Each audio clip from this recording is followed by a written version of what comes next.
I get approached by so many people that go, how do I become a really good salesperson? I think you either have it or you don't.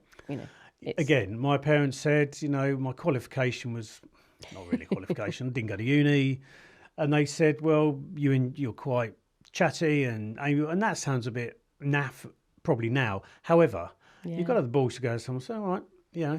And my first ever job was with a company that sold computer supplies, diskettes, toners, but also fax machines. So my first ever job in proper work, outside the gym, was a trainee course at IBM. Now, you probably don't remember, but IBM was blue suit, dark tie, white shirt, and that was their rules. But do you know what? Good grounding. And then my second week was walking around the West End with a fax machine under my arm, literally, knocking on doors and saying, I can remember it now, can I speak to the person who's in charge of buying office supplies? Yeah. And I was told to F off, see you later. And luckily in those days, the doors were open, so I could just walk in.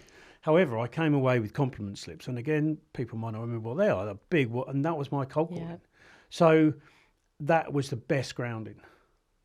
My first job, I got paid, I was paid a basic wage for the first 6 months. Then after that, I had to pay back what they'd paid me for 6 months and get commission only. Could you imagine that now?